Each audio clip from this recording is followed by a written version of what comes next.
የተጋው ጉልበት በሕይወቴ ገልጦ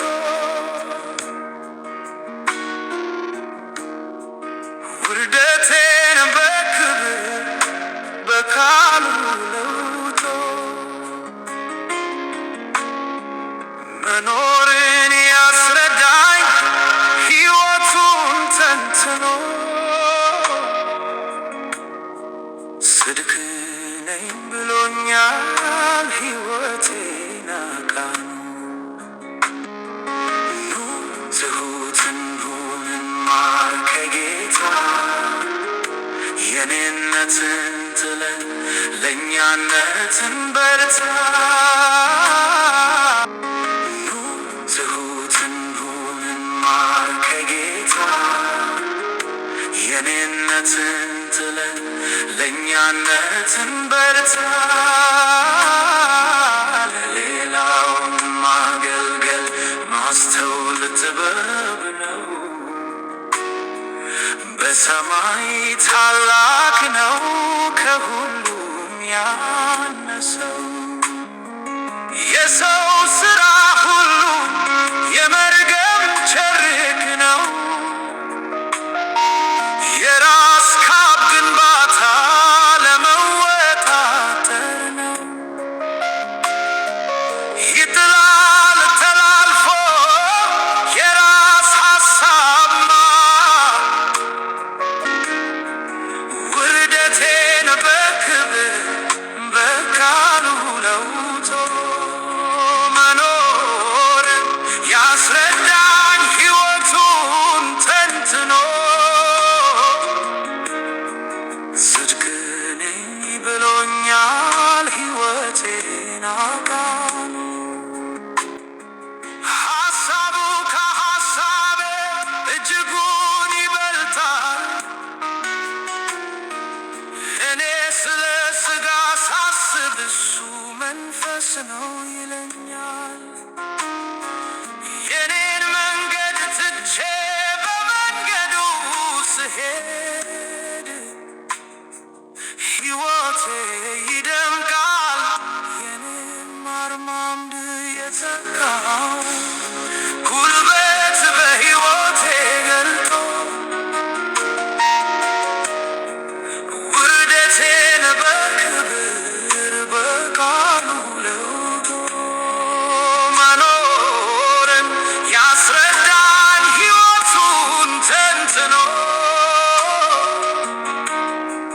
ጽድቅ ነኝ ብሎኛል ሕይወቴን አቃኑ የኋላውን ትቶ ወደፊት መዘርጋት ማደግስ እሱ ነው መውጣት ከታንነት ወተትን ከምጋት አጥንት ሚጋትበት መሮጥ መራመድ ነው ኢየሱስ ወዳየለት ወተትን ከምጋት አጥንት ሚጋትበት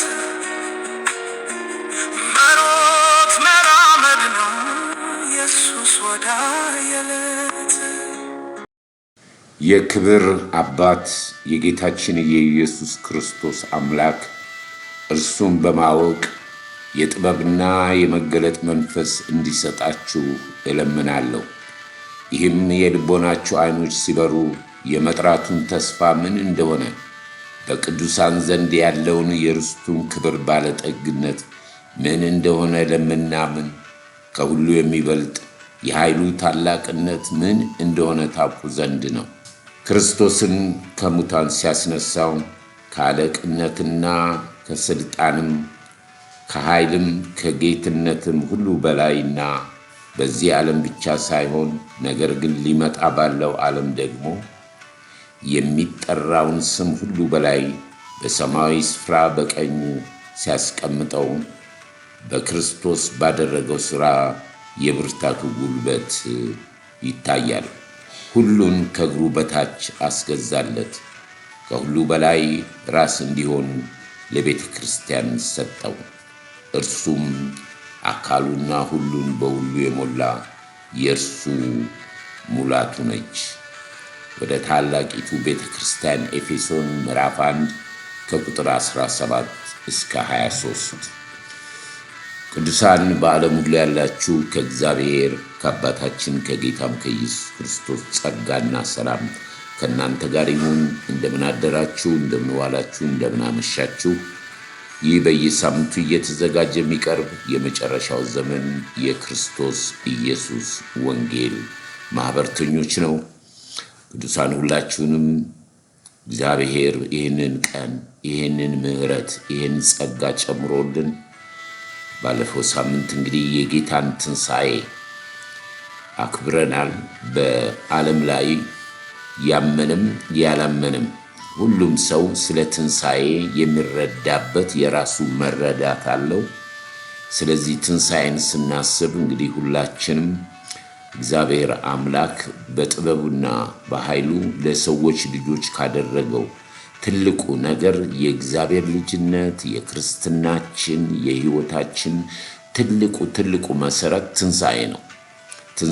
ትንሣኤ ሕይወት ከሌለ ከንቱ ነው ማለት ነው እና ይህንን ተመልክተናል። እንግዲህ ዛሬ ትንሽ ጠለቅ ያለ ነገር ነው የምናየው። እሱ ምንድነው? በዚህ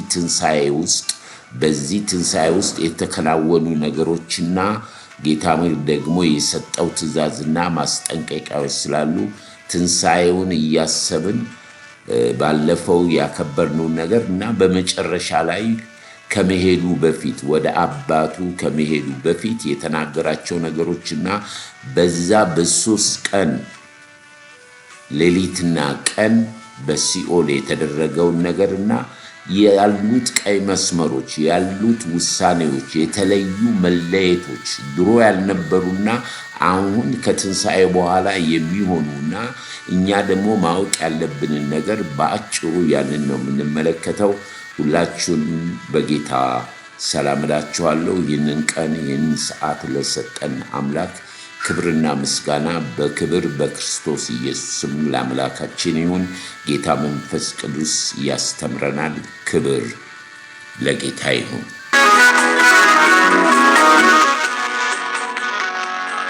ሌላ ነገር ይቅር ይወራ ስለ እርሱ በከበረው ደሙ ኃጢአት መደምሰሱ አንተ አንቺ ሳይባል ሁሉም ሰው ይመነው ኢየሱስን ማጣት ሁሉንም ማጣት ነው። የባህር እስራት የኃጢአት ቁራኛ እስከ መቼ ድረስ ያለን መዳኛ ፍርድና ኩነኔ ለከደነው ሁሉ መቃብርን ከፋች ኢየሱስ አለ ብሎ ትልቅ ሥራ የተሰጠን ትልቅ ሥራ ስለ ኢየሱስ ሳንታክት ልናወራ አንድ መንገድ አንድ እውነት አንድ ሕይወት የተሰጠን እግዚአብሔር ከሰማያት ሐሳቡ ከሐሳቤ እጅጉን ይበልጣል። እኔ ስለ ሥጋ ሳስብ እሱ መንፈስ ነው ይለኛል። የኔን መንገድ ትቼ በመንገዱ ስሄድ ሕይወቴ ይደምቃል።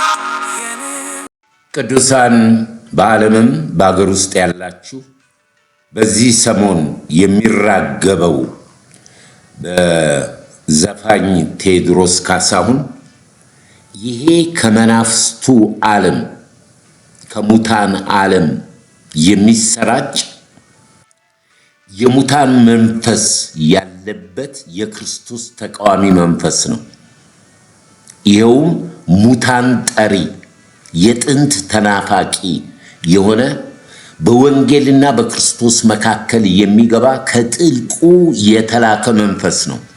ዘፋኝ የእግዚአብሔር መንግሥት አይወርስም። ይሄንን በወንጌልና በዲያብሎስ መካከል ያሉ ልጆች የሚለዩበት አንዱ የወንጌል ቃል ነው። ይህ አገልግሎት ስለ ክርስቶስ ወንጌል ስለሆነ እውነትን ሳልናገር ማለፍ የለብኝም።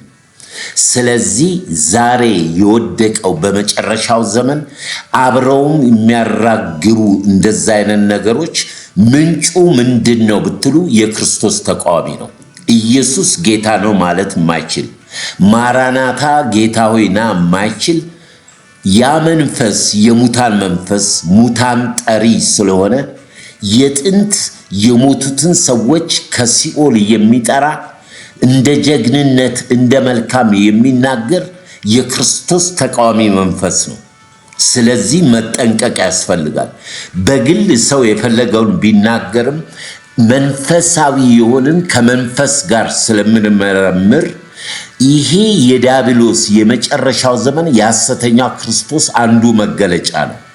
ዘፋኝነት፣ ዘፈን ሰዎችን አብሮ ወደ ሲኦል ወደ ጥልቁ የሚያመጣ እውነት በመሰለ ውሸት መርዝ የተለወሰ ደም የተጠማ መንፈስ ነው። ደም የተጠማ ከሙታን ዓለም የሚመጣ መንፈስ ነው። ይሄንን ክርስቲያን ይቃወማሉ፣ የእውነት ልጆች ይቃወማሉ። እነኚህን የምንለይበት ዘመን ነው። ምንጩን ነው ማወቅ ያለብን። ምንጩ የክርስቶስ ወንጌል ተቃዋሚ መንፈስ ነው። ይህችን ቃል የብርሃን ልጆች ይልቅ የጨለማ ልጆች የበረቱ ናቸው በማጋጨት እርኩስ መንፈስን በመጥራት የብርሃን ልጆች ግን ሰዎች በትህትና ይህንን የተሰቀለው ሞትን ድል አድርጎ የተነሳውን ጌታ እንዲያበስሩ የሰላም መልእክተኞች እንዲሆኑ፣ ነገር ግን የተገለበጠ ነው። በዊች ክራፍት በሙታን መንፈስ ማጋጨት፣ ማጣላት፣ ደም የተጠማ መንፈስ ነው እኮ የሙታን መንፈስ። ደም የሚጠማ ዊች ክራፍት፣ የጥንት ተናፋቂ የሞቱትን የሚጠራ የሙታን መንፈስ ከምድራችን ከህዝባችን የተነቀለ ይሁን። ኢየሱስ ይበቃል። ኢየሱስ ጌታ ነው። ዙፋንህ በጸጋ የተሞላ የጸጋ ሁሉ አምላክ የሆንክ አባታችን ሆይ በክብር በክርስቶስ ኢየሱስም ስለዚህ ቀን ስለሰጠህን ሰዓት እናከብረሃለን፣ እናመሰግንሃለን። አሁንም በቅዱስ መንፈስ በፊትህ አለን። ጌታ ሆይ ልጆችሽ ከእግዚአብሔር የተማሩ ይሆናሉ፣ የልጆችሽም ሰላም የበዛ ይሆናል ተብሎ እንደተጻፈ ቅዱስ መንፈስ በዚህ በትንሣኤ ምስጢር ውስጥ የመጨረሻውን ያለው ኢየሱስ ወዳየልን እንድናይ የቀረልንን የተስፋ ልንጨብጠው፣ ልንናፍቀው፣ ልንራበው የሚገባን ሥጋና ደም የሌለበት አንተ ለልጆች ወዳዘጋጀው ወደ ታላቂቱ ቅድስቲቱ ኢየሩሳሌም በጉ ብርሃን በሆነበት ከእልፍ ሺህ እልፍ ቅዱሳን መልአክ አባቶች ነጫጭ ከለበሱ ከዚህ ከታላቅ መከራ ከወጡ በልጅ በክርስቶስ ኢየሱስ አምነው ተስፋቸውን የሚቀበሉበት ታላቅ ደስታና ፌስታ ጌታ ሆይ ይህንን ተስፋ ስለሰጠን እናመሰግናለን። ጌታ መንፈስ ቅዱስ ሆይ ሥጋ ደካማ ነው፣ መንፈስ ተዘጋጅቷል። የምትናገረን ስለ መንፈስ ነው፣ ስለ ነፍስ ነው። ጌታ ሆይ ይህን ሥጋችንን ወደ ኋላ የሚጎትተንን ትተን አንተ ያየህልንን ያንን ተስፋ እንድንጨብጥ ልብ ብለን ጌታ ሆይ በዚች ቀን ደግሞ በዚህ በሶስት ቀን ውስጥ ባለፈው የተነገረውንና ያስጠነቀቅከውን ቀዩን መስመርና ለኛ ያለውን ነገር ሥጋና ደም ሳይሆን በመንፈስ ብቻ ልንረዳው የሰጠህንን ቅዱሱን መንፈስ ቃል ዛሬ ለእያንዳንዳችን አስተምረን። ይህንን የሚሰሙ እህቶቼ፣ ወንድሞቼ፣ አባቶቼ ይሁን በመጨረሻው ዘመን ሊገለጥ ላለው ክብር የተዘጋጀ እንድንሆን በተለያየ መንገድ ያለ የጠላት የጨለማ የአጋንንት ያንተን መንፈስ ያንተን ቃል የሚቃወም በሙሉ በስም ስልጣን የታሰረ ይሁን። ቅዱስ አባት ሆይ አንተ እንደወደክ እንደፈቀድክ ስራን፣ አስተምረን፣ ምከረን፣ ገስጸን፣ ማስተዋልና ጥበብን ስጠን። ይህን ስለምታደርግ አስቀድመን እናመሰግናለን። በክብር በክርስቶስ ኢየሱስ ስም አሜን። ለሌላውን ማገልገል ማስተውል ጥበብ ነው። በሰማይ ታላቅ ነው ከሁሉም ያነሰው የሰው ሥራ ሁሉ የመርገም ቸርክ ነው። የራስ ካብ ግንባታ ለመወጣጠር ነው። ይጥላል ተላልፎ የራስ ሐሳብማ መስማማት ነው ጽድቁ እኔ ነኝ ካለማ የሰጋው ጉልበት በሕይወቴ ገልጦ ውርደቴን በክብር በቃሉ ለውጦ መኖርን ያስረዳኝ ሕይወቱን ተንትኖ ጽድቅ ነኝ ብሎኛል ሕይወቴን አቃኑ። ሐሳቡ ከሐሳቤ እጅጉን ይበልጣል። እኔ ስለ ሥጋ ሳስብ እሱ መንፈስ ነው ይለኛል። የኔን መንገድ ትቼ በመንገዱ ስሄድ ሕይወቴ ይደምቃል። የኔም አርማምድ የተካው ጉልበት በሕይወቴ ገልጦ ውርደቴን በክብር በቃሉ ለውጦ መኖርን ያስረዳኝ ሕይወቱን ተንትኖ ጽድቅ ነኝ ብሎኛል ሕይወቴን አቃኑ። የኋላውን ትቶ ወደፊት መዘርጋት ማደግስ እሱ ነው መውጣት። ከትንሣኤው በኋላ መለኮታዊ የእግዚአብሔርን ሐሳብ በመጀመሪያ የምናየው የሰው ልጅ በምድር ላይ በነበረበት ዘመን እስራኤላውያን ወይንም የመረጠው ሕዝብ በኪዳኑ ከመለየቱ በፊት ሰው ሁሉ በፊቱ ያሻውን ያደርግ ነበር። የተፈጠሩት ፍጥረታት በሙሉ አምላክ ይመስሉት ስለነበረ ያመልኩ ነበር።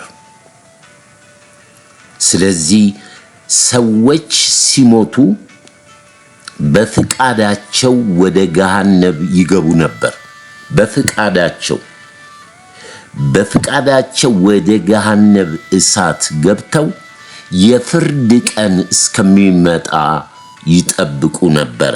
የሰው ልጆች ዕውቀት የላቸው፣ ምንም ነገርም የላቸውም። ከትንሣኤው በፊት መለኮት የነበረው በትንቢት የተነገረው መሲህ እንኳን ለአሕዛብ አይደለም ወደ ገዛ ወገኖቹ መጣ። የገዛ ወገኖቹ አልተቀበሉትም። በዛ መንፈስ ነቢያቶች የተናገርነውን ቃል ማን ሰማን? ለማን ተገለጠ? ቢናገሩም ሰሚ አልነበረም። እና ጌታ ኢየሱስ ክርስቶስ መጽሐፍ እንደሚለን ኢየሱስ ተሰቀለ፣ ሞተ፣ ተቀበረ፣ ከዛ በሶስተኛው ቀን ከሙታን ተነሳ የሚለው ከሞተበትና እስከተነሳበት ድረስ መለኮታዊ አሰራር በሙታን ዓለም ውስጥ ነበረ። 3 ቀን 3 ሌሊት በሙታን ዓለም መጽሐፍ እንደሚለን ኢየሱስ ወደ ሲኦል ወረደ፣ ወንጌልንም ሰበከ ይላል። ወንጌል እነኛ በተለያየ ጣዖት በተለያየ መንገድ ዘመን የሞቱት በገዛ ፍቃዳቸው ደግሞ በዚህ ዓለም ላይ ስልጣን ባለው በወደቀው የእርሱን ፍቃድ የሚያደርጉ በዲያብሎስ የታሰሩ በተለያየ አማልክት እያመለኩ አንዳንዶችም ደግሞ እግዚአብሔርን ያገለገሉ የመሰላቸው የዚህን ዓለም ገዢ ያገለገሉ ወደ ሙታን ዓለም የገቡትን ኢየሱስ 3 ቀንና ሌሊት ወደ ሙታን ዓለም ሄዶ የሰራቸው ስራዎች አሉ። አንደኛ ጨለማ፣ ሞት፣ እሳት ነው ያለበት በዛ። እንደገና ደግሞ ሰዎች ሳያውቁ በሙታን ዓለም ውስጥ የሆኑት የፍርድ ቀን እስከሚመጣ ስለሆነ በዛ ላይ ስልጣን ያለው ዓለምና ሞላው የኔ ነው ብሎ በሐሳብ በአእምሯቸው የተጫወተውን ዲያብሎስ በዛ በሰዎች በሙታን ዓለም ስልጣን የነበረውን በሞቱ ሞትን ሽሮ የሲኦልን መክፈቻ ቁልፍ ስልጣኑን ከዲያብሎስ የቀማበት እንደገና ደግሞ ወንጌልን ለሙታን የሰበከበት 3 ቀን 3 ሌሊት ነው። ትንሣኤ የሆነው ይሄ በሙታን ዓለም ከመንፈሳዊ ዓለም የተለዩትን እግዚአብሔር በልጁ በክርስቶስ በሞቱ ወንጌል ተሰብኳል። በዚህ ዘመን በምድር ላይ ያሉት ሰዎች ወንጌል አልሰማም ስለሚሉ መጽሐፍ እንደሚለን ሙታን የእግዚአብሔርን ልጅ ድምፅ የሚሰሙበት ዘመን ይመጣል የተባለው ትንቢት ተፈጽሟል። ወደ ሲኦል ወርዶ ወንጌልን ሰብኳል። ትንሣኤው ሲፈጸም የእግዚአብሔር አምላካችን ቃል ኢየሱስ ከሞት ሲነሳ ሙታኖች ተነሱ። በዛ የተሰበከውን በሙታን ዓለም ተሰብኮ በጨለማው በኃጢአት በዛ ውስጥ ያሉት የሰሙት በሙታን ዓለሙ የነበሩት የሰሙት ኢየሱስ ከሞት ሲነሳ ሙታኖች አብረው ተነስተው በኢየሩሳሌም ጎዳና ይታዩ ነበር። ሙታኖች ተነስተው የት እንደሚያድሩ ምን እንደሚበሉ ምን እንደሚጠጡ አይታወቅም፣ ግን በኢየሩሳሌም ጎዳና ይታዩ ነበር። ከወንጌል በክርስቶስ አመኑ። የማንም ድርጅት የሃይማኖት ስም የላቸው። ከሞት ከዘላለም ሞት ወደ ዘላለም ሕይወት በተሰበከው በክርስቶስ ወንጌል ዳኑ። ሁሉ ለመንፈስ ቅዱስ ለእግዚአብሔር ይሁን። ከትንሣኤው በፊት የሆነው ከትንሣኤው በኋላ የሆነውን ነገር ደግሞ እንመለከታለን። ከትንሣኤው በኋላ መንፈስ ቅዱስ አልወረደም። የመረጣቸው ደቀ መዝሙር ኢየሱስ ከተሰቀለ ከሞተ በኋላ በፍርሃት በመንቀጥቀጥ በር ዘግተው ተቀምጠው ነበረ። የትንሣኤው ጌታ ክርስቶስ በተዘጋ በር ገብቶ ሰላም ለእናንተ ይሁን ብሎ ሰላም ከሰጣቸው በኋላ በመጨረሻው ላይ በዛ መለኮታዊ በተገለጠበት ስፍራ ከመባረኩ በፊት ማስጠንቀቂያ ሰጣቸው። ማስጠንቀቂያው ምንድነው? ወደ አባቴና ወደ አባታችሁ ወደ አምላኬና ወደ አምላካችሁ ሄዳለሁ። ወደ ዓለም እንዳትወጡ፣ በስሜ የሚላክላችሁን መንፈስ ቅዱስ እስከምትቀበሉ እንዳትወጡ። ያንን ኃይል በተቀበላችሁበት ጊዜ በኢየሩሳሌም፣ በይሁዳ፣ በሰማርያ እስከ ምድር ዳርቻ ድረስ ምስክር ትሆናላችሁ ብሎ ትእዛዝን ሰጣቸው። ይሄ መለኮታዊ ከትንሣኤ በኋላ ያለ ነው። ወገኖቼ ሆይ በጣም ስለ ትንሣኤ ሕይወት ስለ ታላቁ ኃይል በጣም ማወቅ አለብን። ትልቅ ምስጢር የሆነ የተገለጠ ነገር ነው። ከዛ ጌታ ከሄደ በኋላ እነርሱ በአንድ ልብ በአንድ መንፈስ ሆነው ሲጠባበቁ በባለ 50 በጴንጤናዊ ቆስጤ ቀን በዓመት የሚከበር ቅድም እንዳልኑ እንደተነሳንበት ፋሲካ የእግዚአብሔር በዓል ነው። ለአሮንና ለሙሴ የደነገገው ለልጅ ልጆቻቸው ከግብፅ ምድር ነፃ ያወጣቸው ፋሲካቸው የታረደው በግ ለአዲስ ኪዳን ላለው በትውልድ መጨረሻ ላይ ሰዎች ሊድኑበት የሚችሉት የታረደው በግ ክርስቶስ ኢየሱስ ሰዎች እንዲገባቸው በየዘመኑ እግዚአብሔር ይናገራል። ሰው ሲጨርስ እግዚአብሔር ይጀምራል። ክብር ሁሉ ለእግዚአብሔር ይሁን። በዛን ሰዓት ላይ የጌታ መንፈስ ቅዱስ መጥቶ ሁሉ ላይ እንደሞላባቸው፣ ነገር ግን መንፈስ ቅዱስንም ቢቀበሉ ስለማያስተውሉ ሰዎች ስለነበሩ በዛው በኢየሩሳሌም ተረጋግተው ተቀመጡ። ትእዛዙ የተሰጣቸውን ባለማስተዋል የዚህ ዓለም ገዢ ሰዎችን የሚጫወትባቸው በሐሳብ ነው፣ በአይምሮ ነው። ከዛ በልባቸው ላይ ይነክሳል። ስለዚህ እነኚህ ደቀ መዛሙርቶች በስጢፋኖስ መገደል ወደ ዓለም ሁሉ ተበተኑ። የስጢፋኖስ መሞት የብዙዎችን ከተኙበት ቀሰቀሳቸው።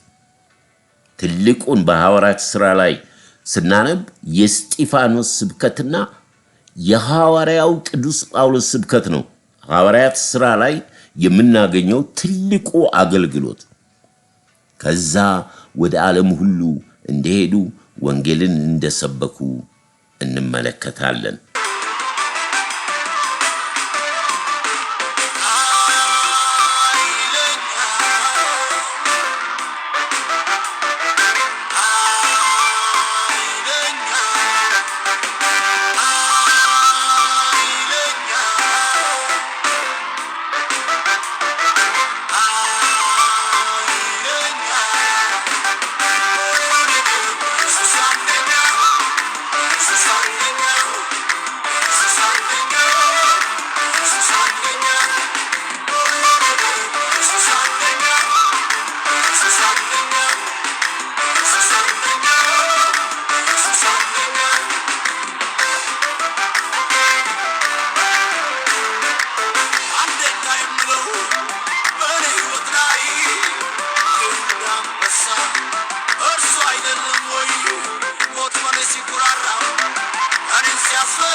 ክብር ሁሉ ለእግዚአብሔር ይሁን። ከትንሣኤው በፊት የነበረውንና ከትንሣኤ በኋላ ያለውን ስናይ እንግዲህ እግዚአብሔር ቀይ መስመር አበጅቷል። ቀዩ መስመር የሙታን ዓለምና መንፈሳዊ ዓለም አለ።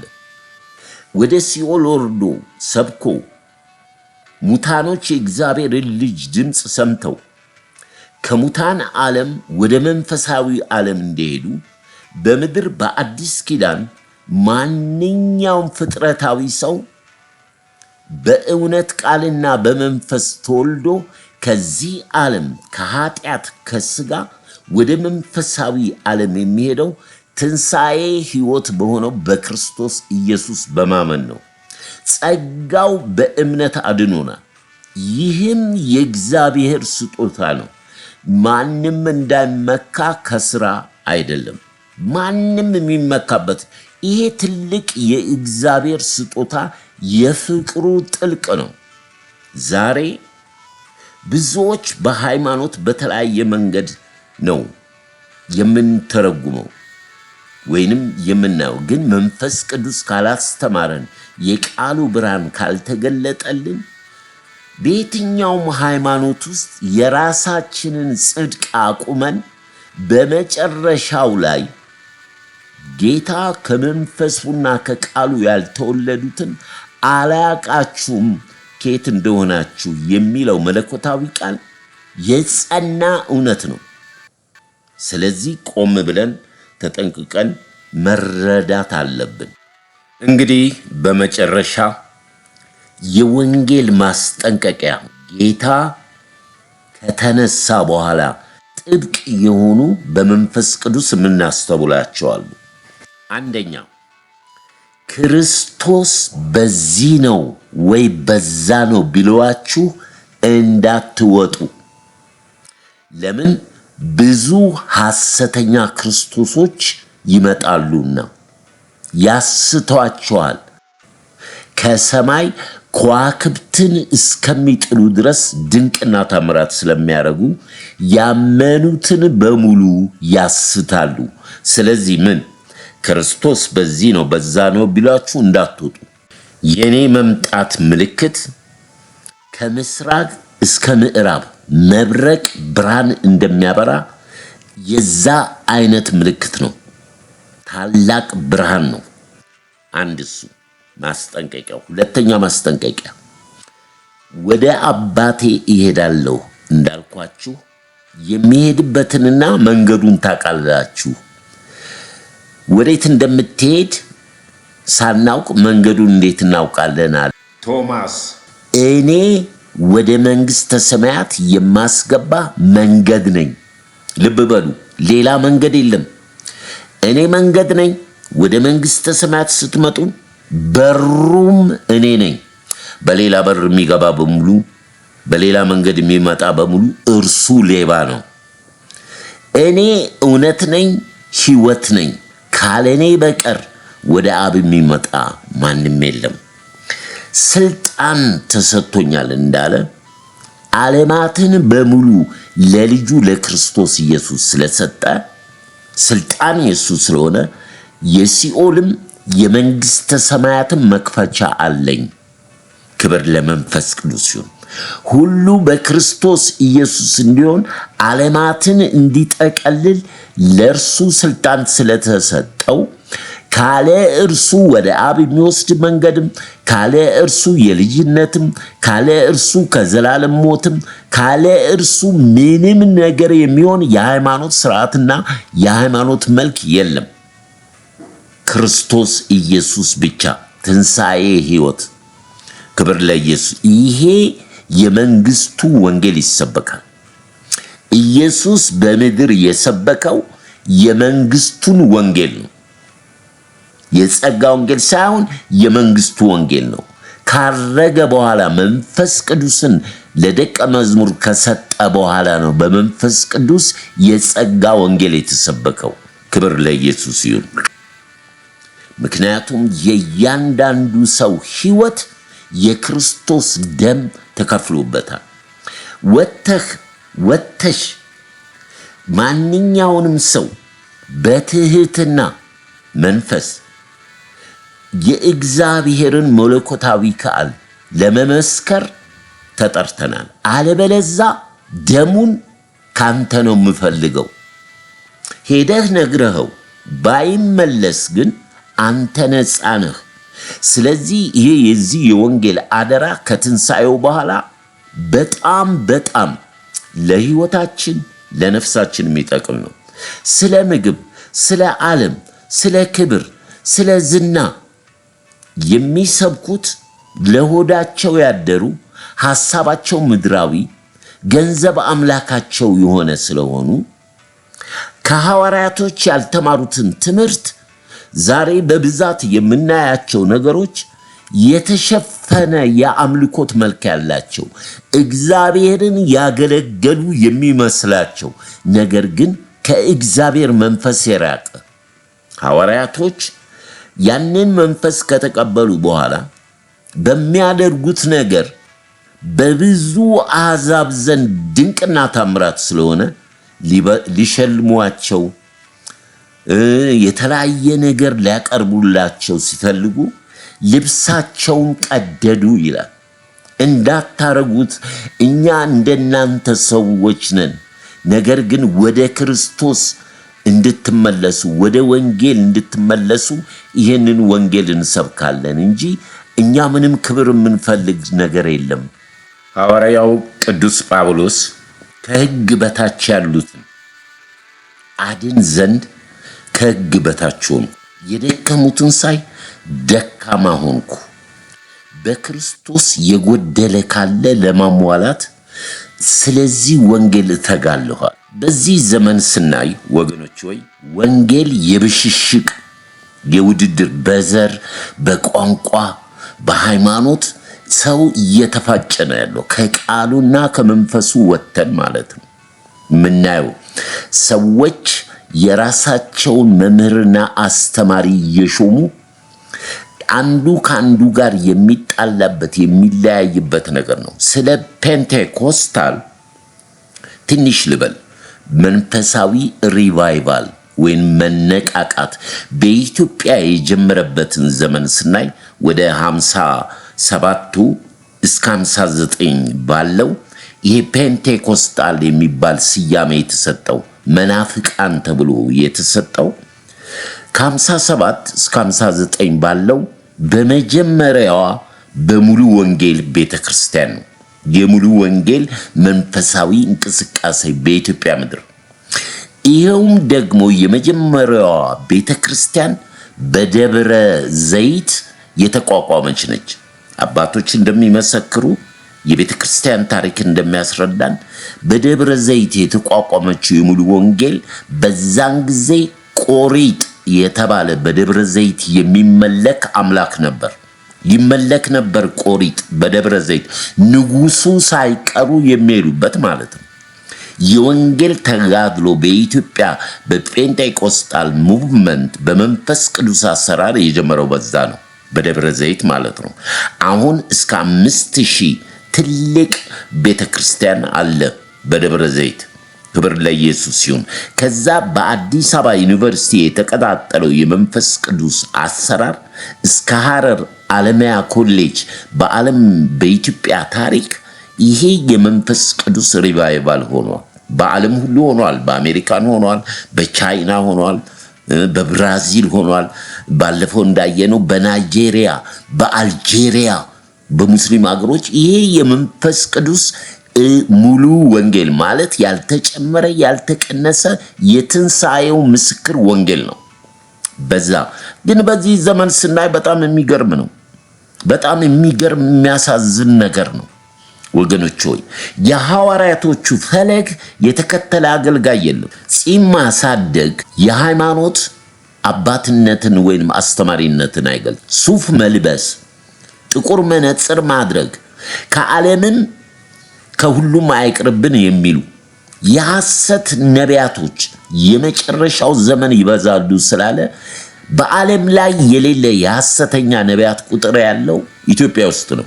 ከ27 አልፈዋል። የክርስቶስ ሳይሆን የራሳቸው ደቀ መዝሙርና ተከታይ አፍርተዋል። አይገሰጹ።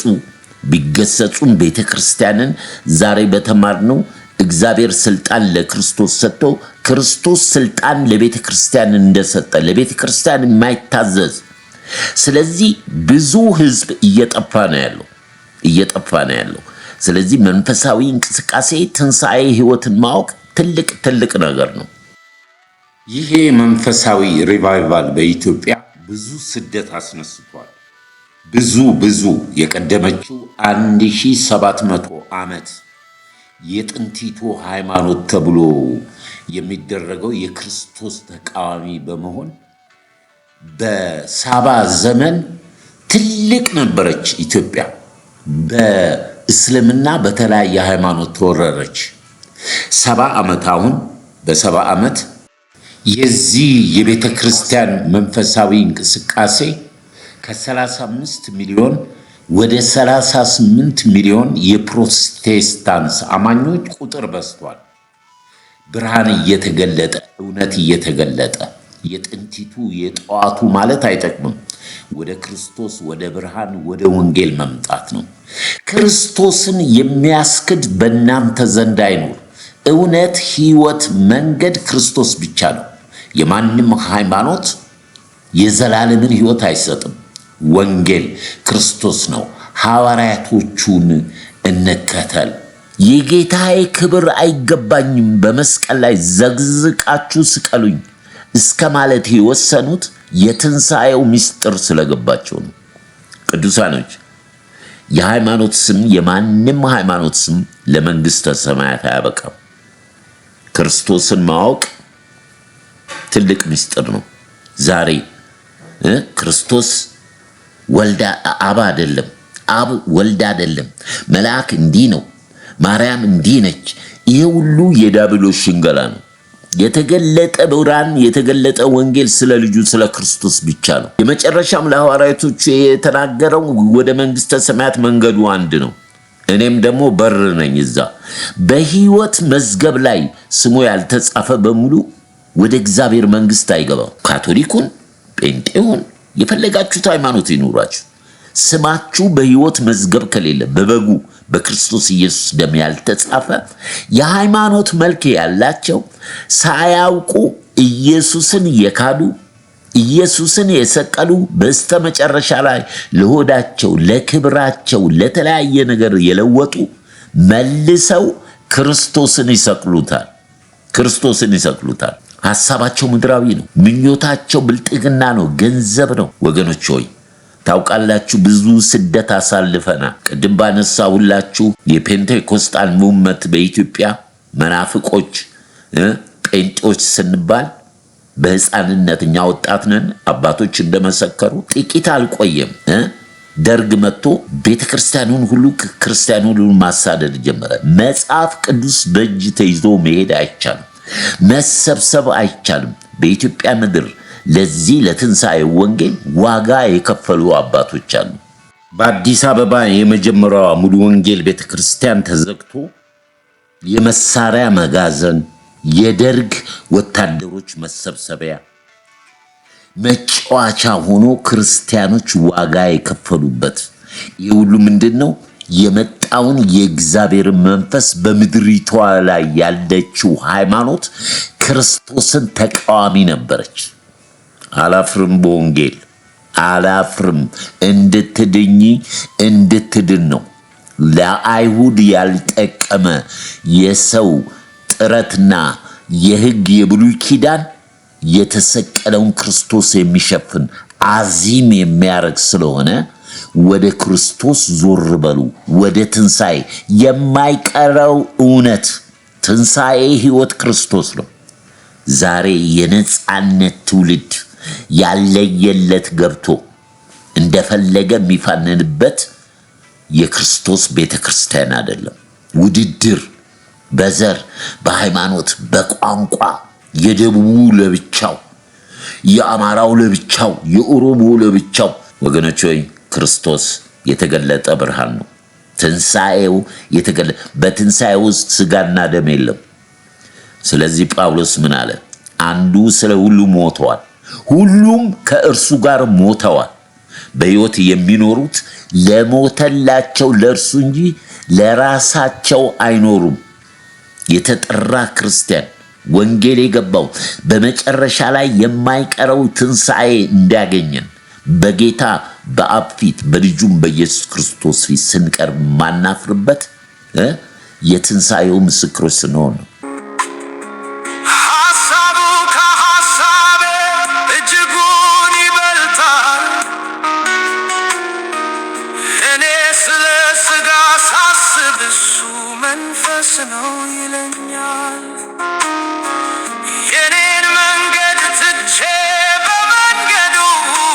ሲሄድ ሕይወቴ ይደምቃል የኔም አርማምድ የተካው ጉልበት በሕይወቴ ገልጦ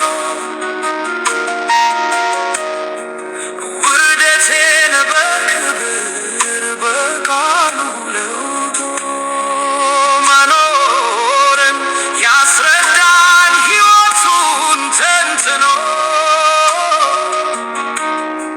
ጽድቅ ነኝ ብሎኛል ሕይወቴን አቃኑ መዘርጋት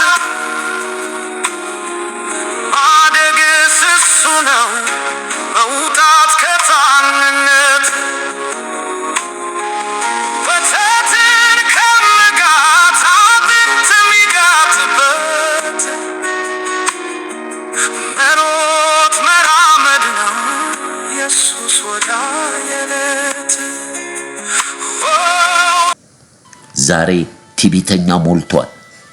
በስብከት ጌታን እንደሚያገለግሉ መስለው ቅዱሳንን ይተርባሉ፣ አትንኩን ይላሉ።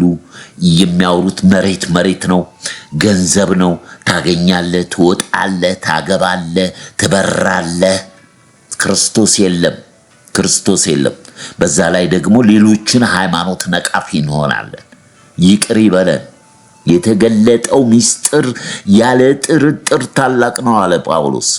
እኔ በጣም ነው የምወደው የጳውሎስን ትምህርት፣ ማንንም መስማት አልፈልግም። 11ዱ የጳውሎስ መጽሐፍ ነፍስ አይቀርላችሁ። ምን ቢገባው ሃይማኖተኛ የነበረ ቀናተኛ የነበረ ቤተ ክርስቲያንን ያሳድድ የነበረ በብርሃን የተገለጠለት ክርስቶስ ለእኔ ሕይወትም ሞትም እሱ ነው አለ። ሌላ ነገር አላውቅም አለ። በቃ ብኖር ለጌታ ብሞት ለጌታ፣ ከዚህ ውጪ ሌላ ነገር እንዳላውቅ ቆርጫለሁ። ነገር ግን አለ ይህንን ወንጌል ባልሰብክ ወየውልኝ፣ ዕዳ አለብኝ አለ። ይህን ያህል መንፈሳዊ ነገር የገባው ክርስቲያን በክርስቶስ ትህትና ዝቅ ብሎ በትህትና የሚያገለግል አገልጋይ ነው። ክብር የለውም። ክብራችን ክርስቶስ ነው። ከዚህ ምድር የምንወስደው ምንም ነገር የለም። ዛሬ ክብር የሚፈልግ አገልጋይ ነው። ፕሮፌሰር፣ ፓስተር፣ ዘማሪ እከሌ በመንግስተ ሰማያት እኮ አይታወቅም። ይሄ ምድራዊ ክብር ፍለጋ ነው። ፕሮፌሰርም ነው፣ ዶክተርም ነው፣ ፓስተርም ነው። ከዛ ዘማሪም ይጨምርበታል። ምን ለማለት? ክብር ለማግኘት። ከየት? ከሰው። በሕይወቴ የማከብረው ለ40 ዓመት ስሙን ብጠራ የማይሰለቸኝ ወንድም ንጉሴ ቡልቻ፣ ወንጌላዊ ታውቁታላችሁ። ንጉሴ ቡልቻ ከጥንት ጀምሮ እስካሁን ድረስ ጋሽ ንጉሴ ነው የሚባለው። ወንጌላዊ ነው፣ ፓስተር አልሆነ፣ ነብይ አልሆነ፣ በየአብያተ ክርስቲያናቱ እየሄደ ያስተምራል። ጋሽ ንጉሴ ክብር የማይፈልግ በእውነት ነው የምላችሁ። ይገርመኛል። እኔ በጣም የረዳኝ ወንድም ነው። ስካንዲኔቪያ ሆኜ ስደት የጠየቅኩት በኮሙኒስቱ ዘመን ስለሆነ የሃይማኖት ነጻነት የለም በሚል ነውና የሆነ ነገር ጠይቀውኝ ከቤተ ክርስቲያን ደብዳቤ ከኢትዮጵያ ወደ ስዊድን የላከልኝ ወንድም ነው። ከዛም ዘመን ጀምሮ አውቀዋለሁ። እስከ ዛሬ ድረስ ጋሽ ንጉሴ ቡልቻ ይባላል። ዛሬ በዚህ 10-15 ዓመት የተፈለፈሉ በወንጌል የሚነግዱ ሽታቸው ክርስቶስ ክርስቶስ ማይል መሬት መሬት የሚሸቱ ትንቢት ከኪሳቸው የሚያወጡ ብድግ ብለው ያንን አሜን የሚል ይሄ የዘመኑ የነጻነት ትውልድ ትንሣኤ ሕይወት አልገባውም፣ ወንጌል አልገባውም። ይሄ ደግሞ የዘመኑ ምልክት መገለጫ ነው። ለዚህ ነው ተጠንቀቁ፣ እኔ አልፈርድባችሁም አለ ጌታ ኢየሱስ። የምትሰሙት ቃል ነው የሚፈርድባችሁ። ደግሞ ለአይሁዶች ምን አለ? ሙሴ ነው የሚፈርድባችሁ። ለእኛስ በተለይ ኢትዮጵያኖች የሳባ ንግሥት ትፈርድባችኋለች።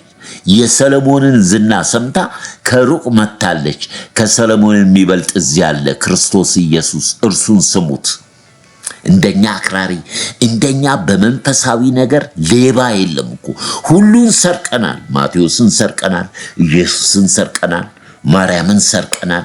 ያልሰረ ሁሉን ኢትዮጵያዊ ተራራውን፣ ሸንተረሩን፣ ሁሉን ነገር ማርያም ሁሉን ነገር አድርገን ጣዖት አምላኪ ይቅር ይበለን። የቀደመችው የኦርቶዶክስ ቤተክርስቲያን በኢትዮጵያ እነ ደቂቀ እስጢፋኖስ በግብፅ ጳጳሳት አንገታቸው የተሰዋው ወንጌልን ሰብከው ነው። ዛሬ ወደ ኦርቶዶክስ ተመቶ ኦርቶዶክስ መጠጥና ዘፈን እንደምትደግፍ ማድረግ ይሄ ሐሰት ነው። የዚህ አይነት ትምህርት የኦርቶዶክስ ቤተክርስቲያን የላትም። ድክመት በሁሉ አብያተ ክርስቲያናት አለ። በመሪዎች አለ። በሳኦል ነበር፣ በዳዊት ነበር፣ በነቢያት ነበር። ስጋ ለባሽ ደካማ ነው። ስጋ ለብሶ ምንም ነገር ያልተገኘበት የናዝሬቱ ኢየሱስ ብቻ ነው። ስለዚህ ወደ ሃይማኖትም ተጠግታችሁ ለማጋጨት ከክርስቶስ ወንጌል ተቃዋሚ መንፈስ አትቀላቀሉ። ለዩ። ዘመኑ የመለየት ዘመን ነው። ስለዚህ የኢትዮጵያ ኦርቶዶክስ ወንጌል ትሰብካለች። ዛሬም የሚሰብኩ የተለዩ የተገለጠላቸው አሉ። ለዚህ ነው 38 ሚሊዮን ፕሮቴስታንት አማኝ አሁን ያደገው። እኛ የበለጠ ሰይጣን እግዚአብሔርን ያውቀዋል። ይንቀጠቀጣል። የተለየ መገለጥ ከሌለን ዋጋ የለን። ስለዚህ ይህንን አስበን ወደ ትንሣኤው፣ ወደ ጌታ ትንሣኤ፣ ወደ መለኮት፣ ወደ መንፈስ ቅዱስ መገለጥና መረዳት መምጣት ጊዜው ሰዓቱ አሁን ነው። ክብር ለኢየሱስ ይሁን። ውርደቴን በክብር በቃሉ ለውጦ መኖር ያስረዳኝ ሕይወቱን ተንትኖ ጽድቅ ነኝ ብሎኛል ሕይወቴን አቃኑ ሐሳቡ ከሐሳቤ እጅጉን ይበልጣል።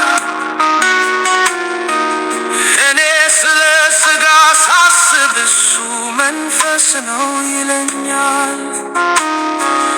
የኔን መንገድ ትቼ በመንገዱ ስሄድ ሕይወቴ ይደምቃል። የኔም አርማምድ የተካው ጉልበት በሕይወቴ ገልጦ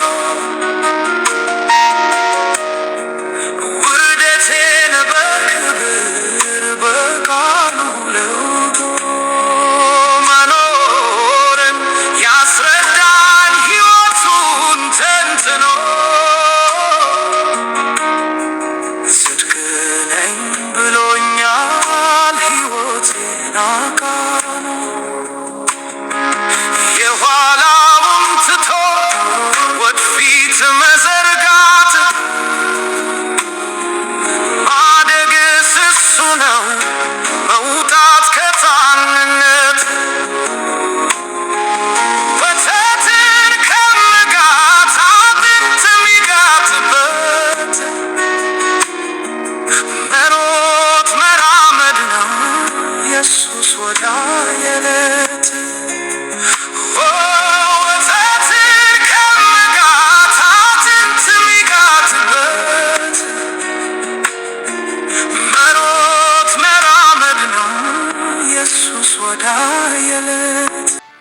እንግዲህ የቅዱሳን ተስፋ በልጁ በክርስቶስ ኢየሱስ ወደ አየለን ወደ ሰማይቱ አገር በእጅ ወዳልተሰራች ወደ ቅዱሳን ማህበር ደርሳችኋል።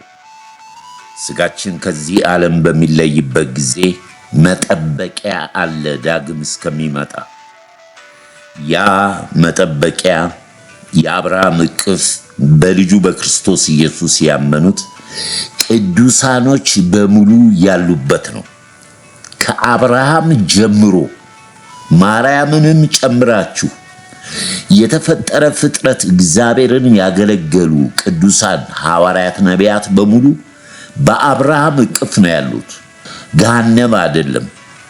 በገሃነም ያሉት ይሄንን የተሰጠውን የወንጌል ብርሃን እውነት ቀጥተኛውን ያላወቁ በሃይማኖት የታሰሩ መጨረሻቸውን ፍርድ ለመቀበል በገሃነም ደግሞ ከዲያብሎስ፣ ከመናፍቃን፣ ከዘፋኞች፣ ከተለያየ የክርስቶስ ተቃዋሚ መንፈስ ካለበት ከዚህ ዓለም ገዢ ከሐሰተኛ ነቢያትና ከተለያየ የጨለማ ሥራ፣ ስድብ፣ የሐሰት መሐላ፣ የተለያየ የእግዚአብሔርን ጸጋና መንፈስ የሚቃወሙ በገሃነም የሚቆዩበት ቅዱሳን በአብርሃም እቅፍ ጌታ በሚመጣበት ጊዜ አብረው የሚመጡበት ያንን የትንሣኤን ልብስ ለብሰው ዛሬ በምድር የሚጠሉ፣ የሚተቹ፣ የሚሰደቡ ስለ ስሙ ስለ ትንሣኤው ክብር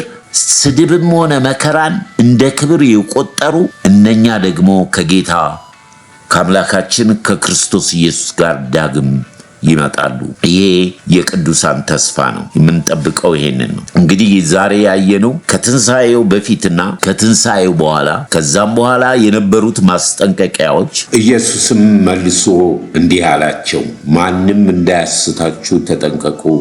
ብዙዎች እኔ ክርስቶስ ነኝ እያሉ በስሜ ይመጣሉ፣ ብዙዎችን ያስታሉ። በዛን ጊዜ ማንም እነሆ ክርስቶስ እዚህ አለ ወይ እዛ አለ ቢሏችሁ አትመኑ። ሐሰተኛ ክርስቶስ፣ ሐሰተኛ ነቢያት ይነሳሉ፣ ቢቻላቸው የታመኑትን እንኳን እስኪያስቱ ድረስ ታላላቅ ምልክትና ድንቅን ያሳያሉ። እነሆ አስቀድሜ ነግሬያችኋለሁ፣ ተጠንቀቁ። ምክንያቱም በዚህ ዘመን እንደምናየው ከዋክብትን የሚጥል ሐሰተኛ ነቢይ ቢመጣ ምን ያህል ሕዝብ እንደሚከተለው መገመት ይቻላል። ዛሬ በዘመናችን በሐሰተኛ ነቢያት ሃሌሉያ አሜን እያለ የሚከተለውን ሕዝብ ከእውነተኛ ወንጌል ውጪ ያለ የነጻነት ትውልድ የበዛበት ዘመን ነው። ስለዚህ ያ ማስጠንቀቂያ አለ። ሁለተኛ ማስጠንቀቂያው ወደ መንግሥተ ሰማያት የሚያስገባ በር አንድ በር ነው፣ መንገድም አንድ ነው። በቃ በዛ ብቻ እንድንገባ፣ እርሱም ክርስቶስ ነው። ኢየሱስ በምድር ላይ ፈጽሟል። ኢየሱስን አይደለም ዛሬ እያየን ያለነው መለኮት ክርስቶስን ነው። ፍጹም ሰው ፍጹም አምላክ፣ ይዋሽ ዘንድ ሰው አይደለም። ይሄ ደግሞ አንድ ቀን የሚገለጥ እውነት ነው፣ ብርሃን ነው። ስለዚህ ጌታን እጅግ አድርገን እናመሰግናለን። እዚህ ላይ ይበቃኛል። ቅዱሳኖች መልካም ነገር የሆነ ነገር እንግዲህ ይሄ ምንድነው መሰላችሁ? አስተዋይ የሆነ በመጨረሻው ዘመን ዝም ይላል። ከሚያራግቡት ጋር፣ ከሚያጣሉት ጋር፣ ከሚተቹት ጋር፣ ከሚሳደቡት ጋር ህብረት የለንም፣ ዞር እንላለን። በዘመኑ ፍጻሜ የሚሆነውን አስተውል ብሎ ጳውሎስ ለጢሞቴዎስ ነግሮታል። በመጨረሻው ዘመን ምልክቶችን እናውቃለን። ያ በሚሆንበት ጊዜ ወገኖች ሆይ አንደበታችንን እንጠብቅ። እኛ ሰዎች ከውጪ ወደ ውስጣቸው ለሚያስገቡት ነገር ነው የሚገደን። ከልብ ወጥቶ በአፍ የሚወጣ ሰውን የሚያሰናክል ከእግዚአብሔር የሚያርቀው ግድ የለንም። አይዟችሁ፣ ልባችሁን አንደበታችሁን ጠብቁ። የህይወት መውጫ መግቢያው በዛ ነው። ስለሌላው ስለናንተ በውጪ ያለውን የሚጠነቀቅ ጌታ እግዚአብሔር መንፈስ ቅዱስ ነው። ልጁን የሰጠን ሌላውን ነገር አሳልፎ ይሰጠናል። በመጨረሻው ዘመን ራሳችሁን ግዙ፣ በመጠኑ ኑሩ፣ በቅዱሳን ህብረት፣ በመጽሐፍ ቅዱስ ጥናት፣ በጸሎት ትጉ። ሊመጣ ያለው ይመጣል። ጻድቅ በእምነት በህይወት ይኖራል። ጌታ ሞታለሁ ብሎ ሞቷል፣ እነሳለሁ ብሎ ተነስቷል፣ አርጋለሁ ብሎ አርጓል። ዳግም ተመልሼ እመጣለሁ። ቤት ልሰራላችሁ ነው የሚሄደው። ቤት ሰርቼ ስመለስ በህይወት መዝገብ ላይ ስሙ የተጻፈ በሙሉ ርስት አለው፣ ቤት አለው። የቅዱሳን ይሄ ቤት መንፈሳዊ ቤት ነው። መንፈሳዊ ቤት ጣራና ቆርቆሮ አንጠብቅም። እንኳን የሰማይቱ ቤታችን አይደለም፣ ቤተ ክርስቲያን እንኳን ጣራና ቆርቆሮ አይደለችም። በደሙ የዋጃቸው ወንዶችና ሴቶች ልጆች ናቸው። ክብር ለኢየሱስ። ይሄን የሚገልጠው መንፈስ ቅዱስ ነው። ይሄን የሚገልጠው የጸጋው ክብር ነው። ምክንያቱም በመጨረሻው ዘመን የሚድኑ ጥቂቶች ናቸው። ወገኖች ሆይ ስለበላን ስለጠጣን ድንቅና ታምራት ስላየን አይደለም እንከተለው። ከክርስቶስ ጋር ተሰቅለናል። አሁን በሕይወት የምንኖረው ለሞተልን ለእርሱ ነው። ባጣ ባገኝ በከፍታ በዝቅታ ቢመችም ባይመችም ክርስቶስ ይሰበካል። ወንጌል ይሄ ነው፣ ሌላ ወንጌል የለም። በዚህ ሕይወት ምንም ድርድር የለም። ክርስቶስ ኢየሱስ ሕይወቴ፣ ጽድቄ፣ ቤዛዬ፣ ጥበቤ ነው። ምንም ክፍት ቦታ ልሰጠው የምችል የለም። ክርስቶስ ኢየሱስ ብቻና ብቻ ያደረገ የገለጠልን የመገለጥ መንፈስ ነው። ለዚህ ነው ጳውሎስ እኔ አምላኬን የምለምነው ለእናንተ የጥበብና የመገለጥን መንፈስ እንዲሰጣችሁ ነው። ይሄ ጥበብ ምስጢራዊ የነበረ አሁን ተገልጧል። የተገለጠውም የክብር ተስፋ የሆነው ክርስቶስ ከእናንተ ጋር መኖሩ ነው። ይሄ ክርስቶስ አለን አለሽ። እርግጠኛ ነው ወንድሜ? እርግጠኛ ነህ? ካልሆናችሁ ጋብዙት። ከስትንፋስ የበለጠ ቅርብ ነው ይሄ ጌታ። ወገኖች ሆይ ክብር ለመንፈስ ቅዱስ ለረዳን። እግዚአብሔር ሁል ጊዜ እንደተናገረ ነው። የሚሰሙት ቃል ከሰማዮች ጋር ስላልተዋደ አልጠቀማቸውም። የሚሰሙት ግን ተጠቅመውበታል፣ ያብላሉታል። በመንገድም ስትተኛም ስትነሳም ተጨዋተው የመጨረሻችን መደምደሚያችን ከጅማሬያችን ይልቅ መጨረሻችን ያማረ ይሁን። ክብር ለኢየሱስ ይሁን። ስጋና ደም ወይንም ስጋና አጥንት የሌለው መንፈሳዊ ሰው ይገለጣል። የዛን ጊዜ የልጁን መልክ እንመስላለን። ክብር ለአብ፣ ክብር ለወልድ፣ ክብር ለመንፈስ ቅዱስ ይሁን። ወገኖች ይሄ ጌታ የሌላችሁ ይሄን ጌታ ጋብዙት። ሃይማኖት አይደለም፣ ሕይወት ነው፣ እውነት ነው፣ መንገድ ነው። ካለርሱ ሕይወት ዋጋ የላትም። ክርስትና የክርስቶስ ትምህርት ነው፣ የሐዋርያቶቹ ትምህርት ነው። ስለዚህ በዘመኑ ለዩ። የምትሄዱበትን የምትሰሙትን ጊዜያችሁን ተጠቀሙበት። ጌታ መንፈስ ቅዱስ ይረዳችኋል። ቅዱስ አባት ሆይ በክብር በክርስቶስ ኢየሱስ እናመሰግናለን፣ እናከብርሃለን። ስለሰጠን ጊዜ፣ ስለምትናገረን፣ ስለምታሳስበን፣ በደረስንበት ልባችን ወደ አንተ ወደ መጨረሻው መጠቅለያ ወደምትገለጥበት መለኮታዊ ክብር እንድንገባ የወደድከን አምላክ ዛሬም በቅዱስ መንፈስና በጸጋ ስላስተማርከን ስለተናገርከን እግዚአብሔር ሆይ እኔንም እህቶችንም ወንድሞቼንም ይህንን በሰሙት ሁሉ ላይ የጸጋ ጉልበት እጥፍ ድርብ ሆኖ ጌታ ሆይ በመጨረሻ ከእንቅልፍ የምትነቁበት ዘመን ሰዓቱ እንደደረሰ እወቁ እንዳልክ በዚህ ከእንቅልፋችን ነቅተን አንተን የምንጠብቅበት ጸጋ ስጠን፣ ጥበብ ስጠን፣ ዕውቀት ስጠን። ስለተናገርከን ስላስተማርከን እናመሰግናለን።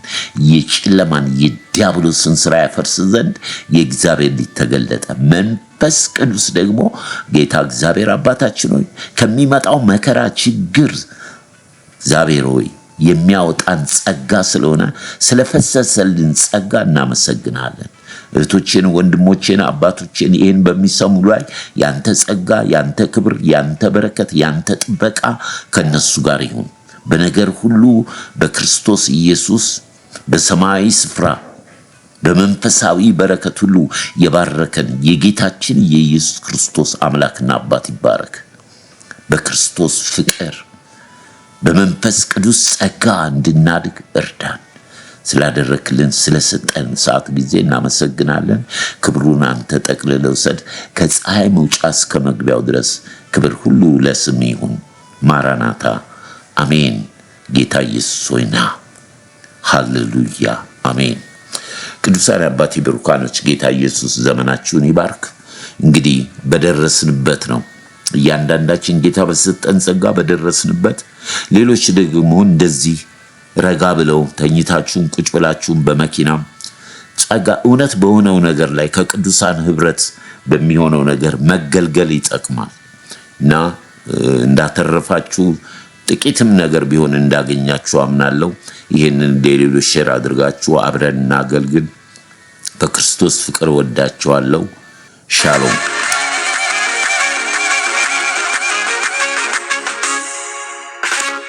ጌታን ይቻለው ምን ሆናለው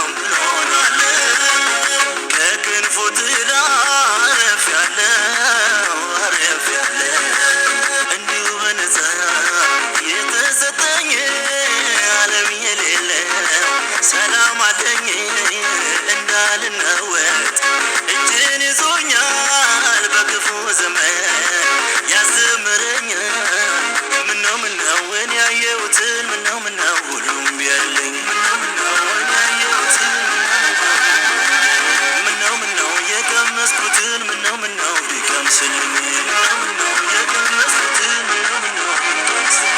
ምነው እኔ ያየሁትን ምነው ሁሉም ቢያይልኝ ምነው የቀመስኩትን ምነው ቢቀምስልኝ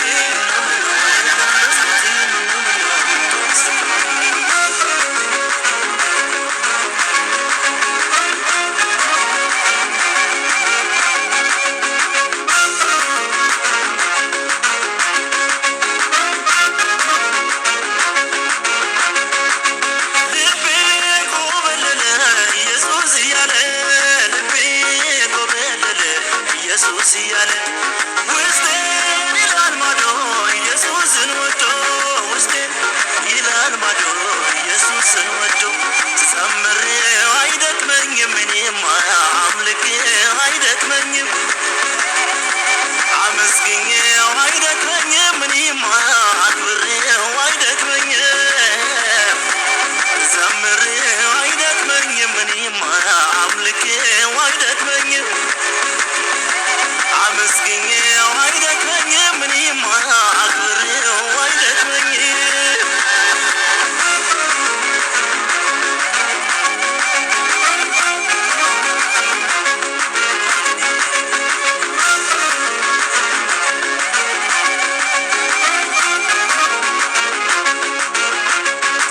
ስቀምሰው ጣፈጠኝ ስቀርበው ተመቸኝ ስቀምሰው ጣፈጠኝ ስቀርበው ተመቸኝ ያፉ ቃል ልክ እንደማረ ኢየሱስ የኔ ፍቅር ያፉ ቃል ልክ እንደማረ ኢየሱስ የኔ ፍቅር ዘምሬው አይደክመኝም እኔማ አምልኬው አይደክመኝም አመስግኜው አይደክመኝም እኔማ አክብሬው አይደክመኝም ዘምሬው አይደክመኝም እኔማ አምልኬው አይደክመኝም አመስግኜው አይደክመኝም እኔማ አክብሬው አይደክመኝም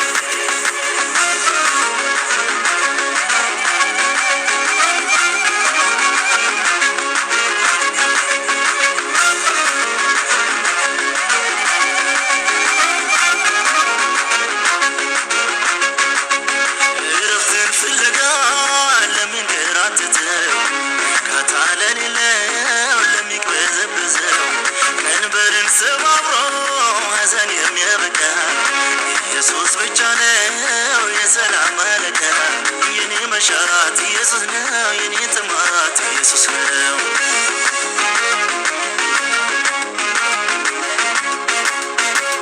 የኔ ናፍቆት ኢየሱስ ነው ፍላጎቴ ኢየሱስ ነው